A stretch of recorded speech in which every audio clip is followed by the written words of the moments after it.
Hey everybody, my name is Beth Hutchison and I work at Imaginon in the Spangler Library, and I am one of the trainers and mentors with the Frontline Storytelling Project.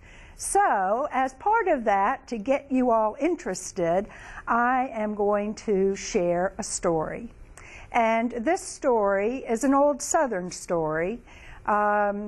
And you can find a version of it in a book by Julius Lester. The book is called The Knee-High Man. But this story has been around in lots of different versions, but The Knee-High Man is the book to go to if you're thinking about reading it to see if I really told it the right way. But here goes. Well, not in my time, and certainly not in your time, but way back in the olden time when the animals could walk and talk. Why, dog and cat, they were best of friends. Yes, they were. Now, some of you may be wondering about that because some of you may have seen the way dogs and cats sometimes act today. But remember, we're not in today. We're back in the olden times. And dog and cat were best of friends.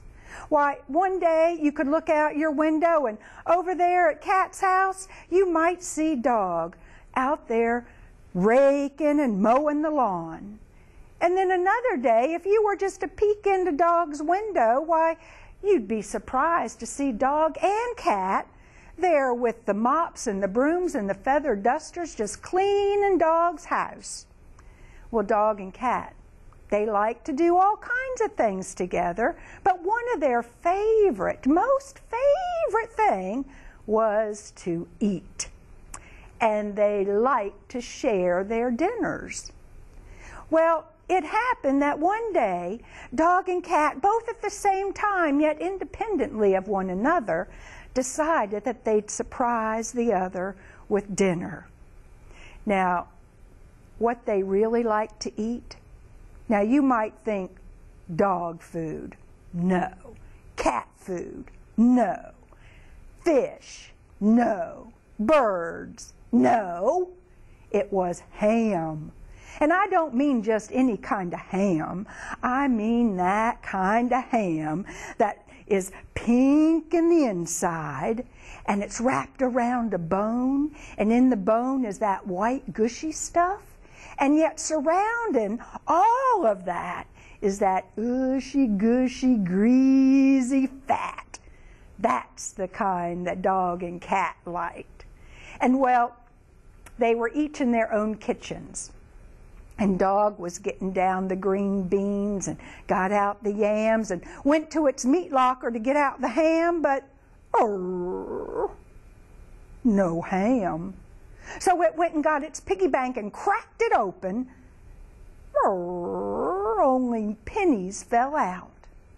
Not enough money to buy a hunk of ham. Well, now, across the way, Cat was doing the same thing. She'd gotten down all the mixins to make biscuits. She'd gotten down the snap peas and the green beans, and when she went to her meat locker, no ham. How could she fix supper or dinner without that? So she got her piggy bank. She cracked it open, but only nickels and dimes. Not enough to buy a hunk of ham. Well, Dog and Cat, the same time, did the same exact thing. They both walked out of their houses, walked to the middle of their yards, and they both stuck out their hands at the same time. And they started to speak at the same time. Dog said, "Oh, you go first." "Well, I was going to fix supper, but I don't have enough money and I'm out of ham." "I was going to do the same," said Dog. "Let's put our money together." And that's what they did. And they went down to the butcher's and slapped their money up on the counter. And well, they looked around and they saw some bacon slabs and they saw some chickens and they saw some roasts of meat. And then their eyes started to glisten and their noses started to twitch and their mouths started to water, for there they spied it.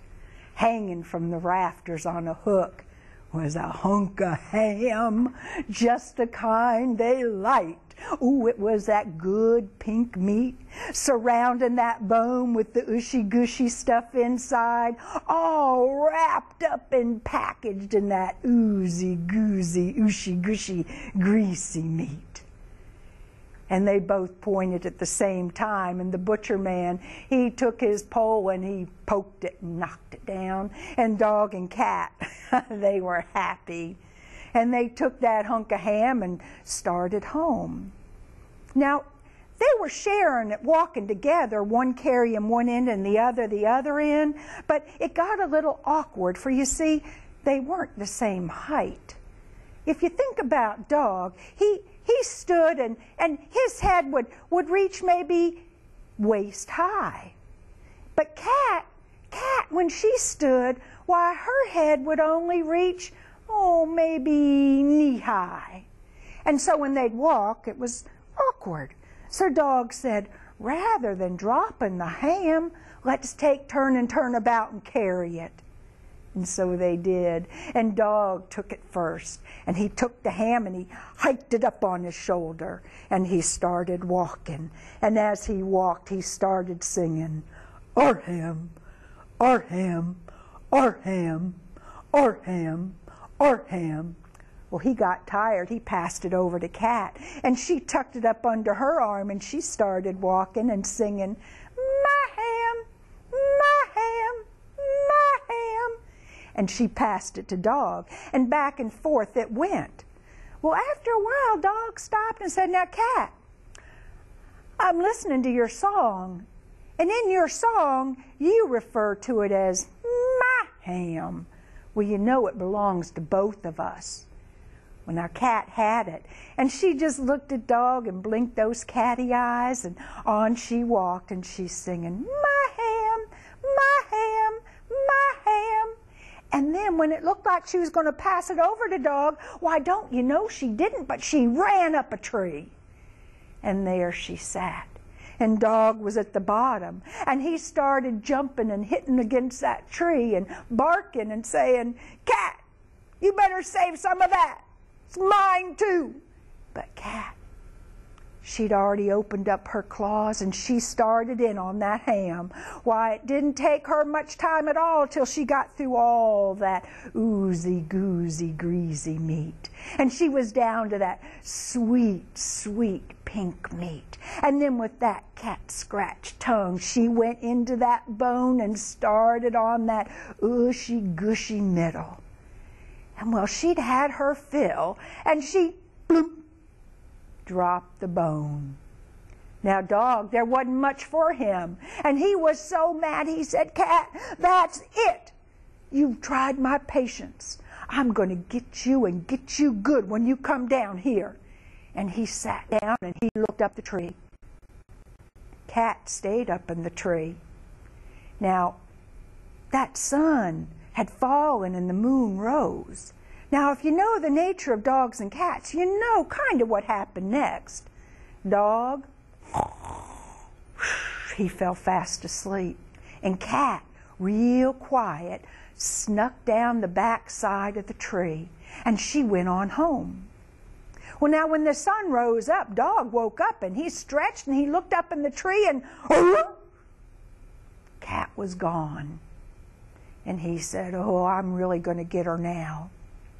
Well, now in the meantime, Cat had gone home and she was thinking about what she'd done. And she started feeling really bad. I didn't mean to do what I did. I really meant to share that ham with my best friend. I know what I'll do to get out of the doghouse. I'll fix 'em a triple chocolate inside out upside down cake, his favorite. And that's what she did. Now, Dog, unbeknownst to Cat, had come on home and was hiding in the bushes side Cat's house. And pretty soon, Cat's door opens and Cat comes stepping out, and she's so proud. She's got that triple chocolate inside out, upside down chocolate cake, and she can't wait to give it to Dog. And she's walking right across her porch. She steps down 1 step, 2 steps, and before her little paw hits the third, out jumped that dog and cat. Up in the air she went, and the cake went twice as high. Well, now, we're back in present time now. And some of you have seen just what I explained about that dog chasing the cat. And you had your own ideas about why that happened.